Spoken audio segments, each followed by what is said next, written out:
Here are the heat sinks prepped, I believe prepped.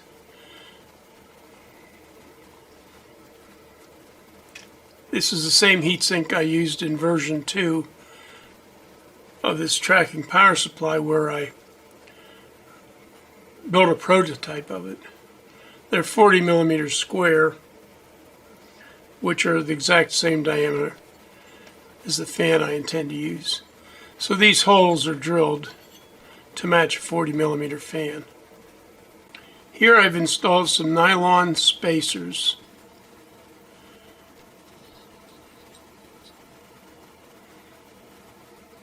Hex head cap screws going in the spacer just a little ways.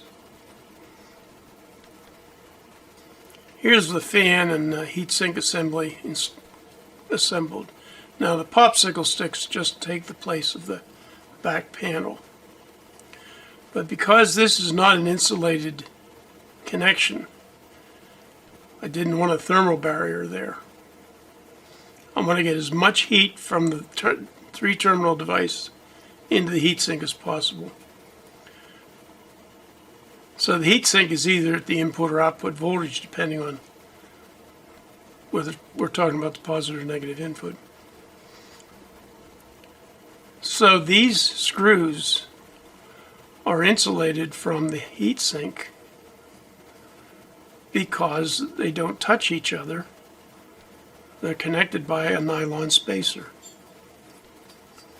So that's the philosophy I'm going to use for mounting the fan heatsink assembly to the rear panel of the enclosure. When I'm doing a project involving a casework, I generally make a template using a drawing program. And I draw it to scale. This particular template is in millimeters, and it's a 1-to-1 printout. Inkjet printer does a good job of duplicating the scale, no shrinkage or stretching. And this is what I mean. Here's a template, it's not complete yet, of the front panel. 2 handles, 3 meters. And this is a cutout template.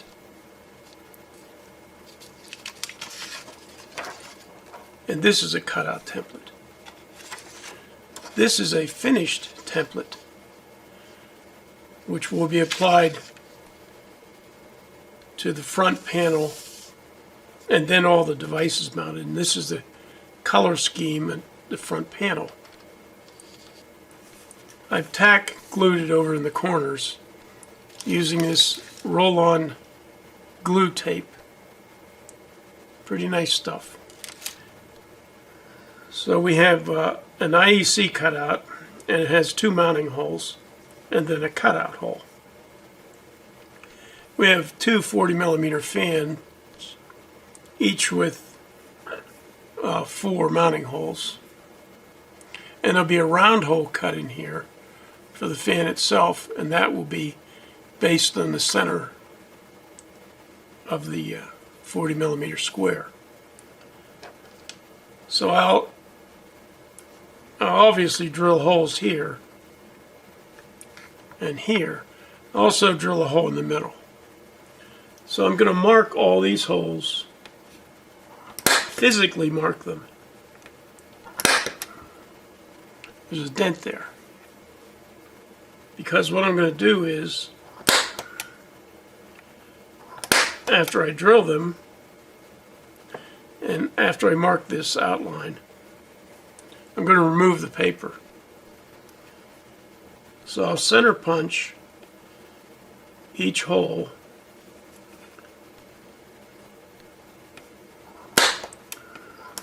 Now, if the paper gets torn or destroyed, these center punch marks will act as a reference for drilling.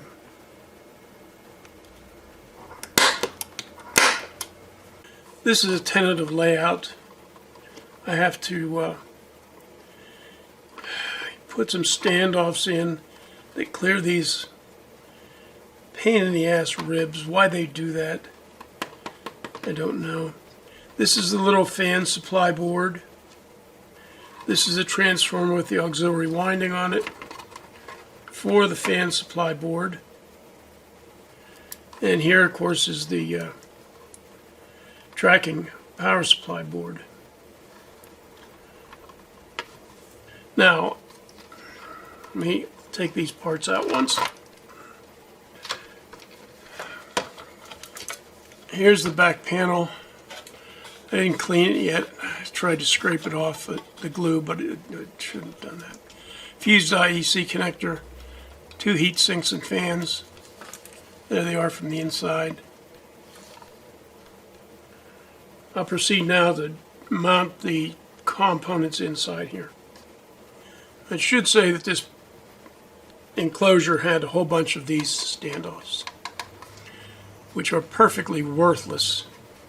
I've taken them all out, except the 4 in the corner. I don't envision any use for this one. I may use these 2 to dress wires, but they serve no purpose. You can see where they were. They're useless. I've said that I normally make a cutout template and a finished template. And for our front panel, the cutout template normally is not colored because I didn't want to waste the colored ink. The difference between a cutout template and a finished template is where you cut it. The cutting template is cut out on the outside line, where the finished template is cut out on the inside line.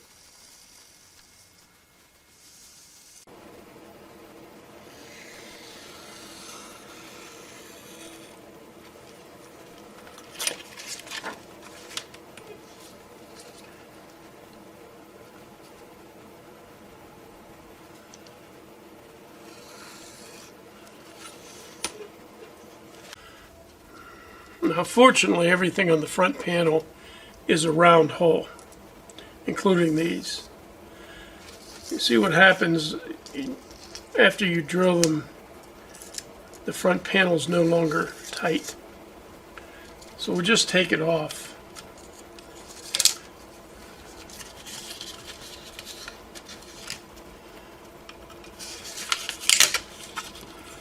Hopefully all the holes are marked. I drilled all of these holes small. Most of them will have to be, in fact, all of them will have to be enlarged. When you go to enlarge the holes, it's best that you take the device with you,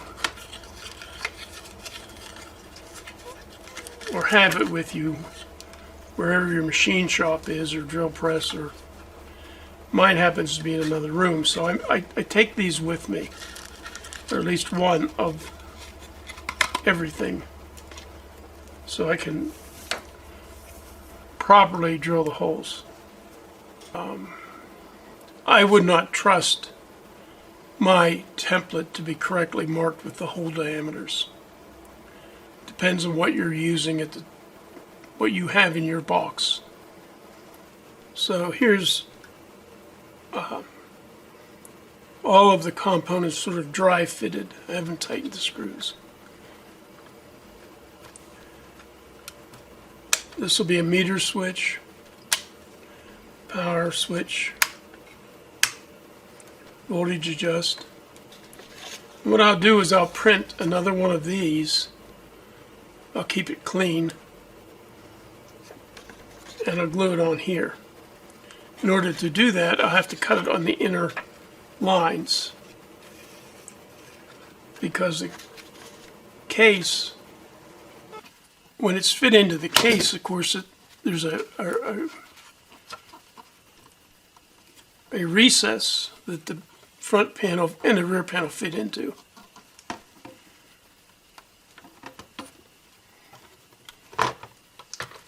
Potentiometer is still wired to this, so that's how it came to be that it's hanging here.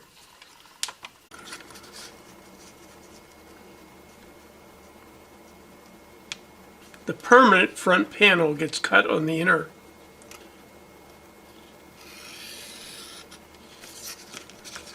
side of the outlines.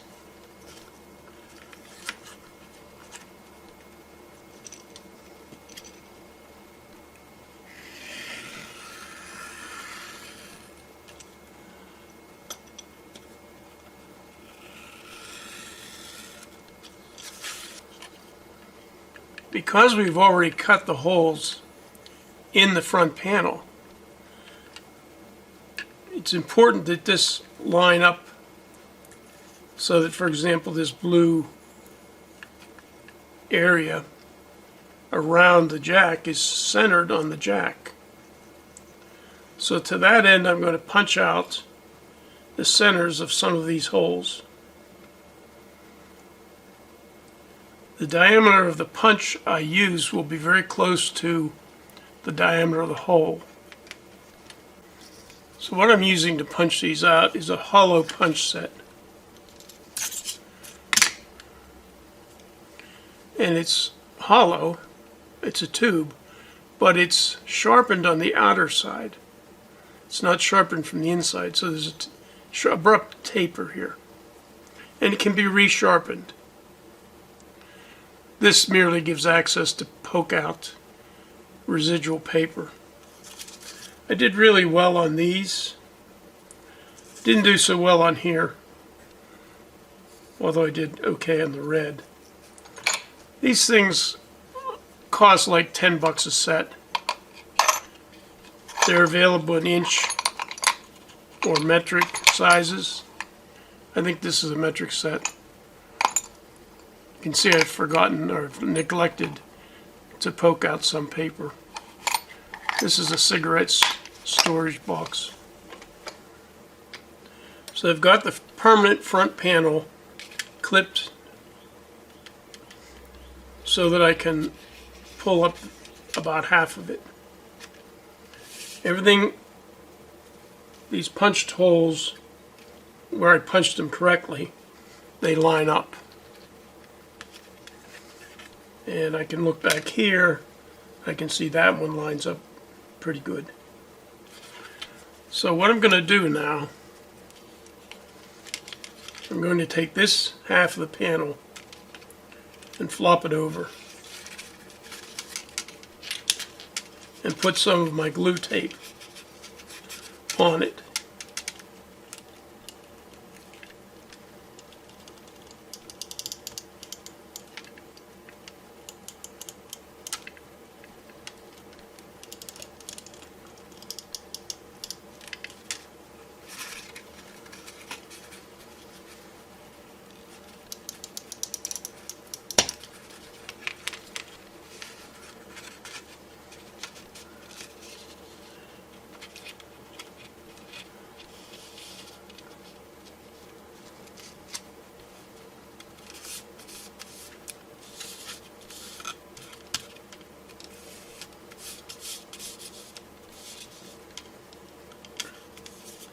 Now that half has been glued.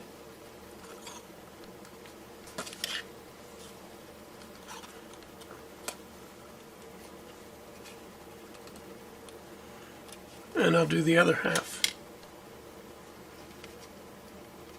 Now, essentially in here, the front panel is going to be clamped to the back panel by all these screws. I'm only worried about the edges, which are not clamped as well. There's nothing out on the edge to secure this stuff.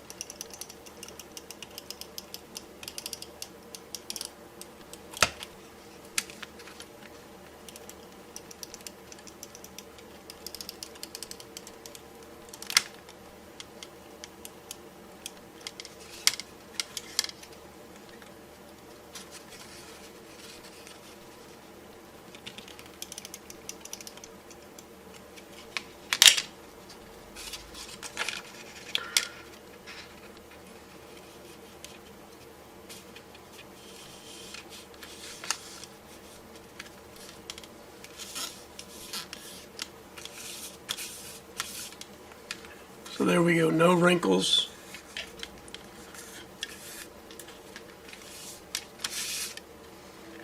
Now these big holes I'll cut out from behind with the X-Acto knife.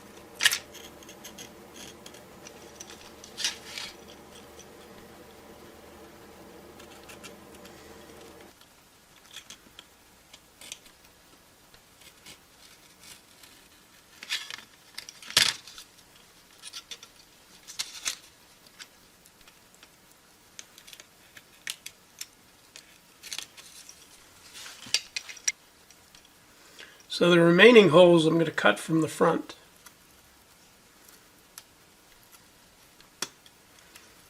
Now, of course, you could have punched these holes with the punch. So here's all the holes, punched, cut, roughed, whatever you want to call it. And I'll begin mounting the front components. So this finishes up the front panel with the exception of the power switch. I did not install that because I intend to install a ground wire to this switch. And I didn't install the potentiometer because it's still wired to the board, the main board.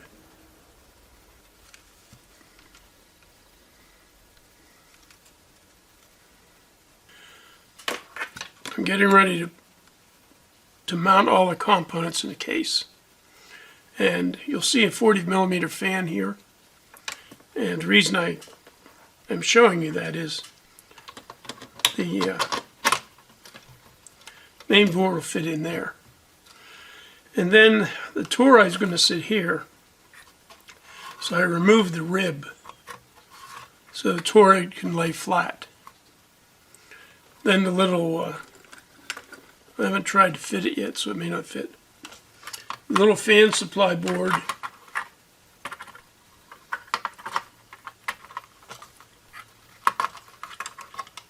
should fit there.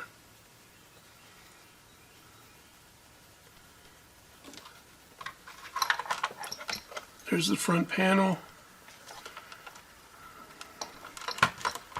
So with this, all of the components are mounted, including the power switch.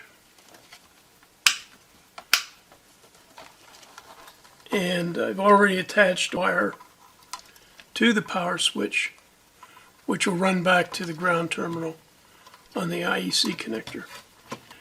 I have put JST connectors on both of the 3 terminal devices and then matching jacks on the PC board. So the next thing I do is the internal wiring.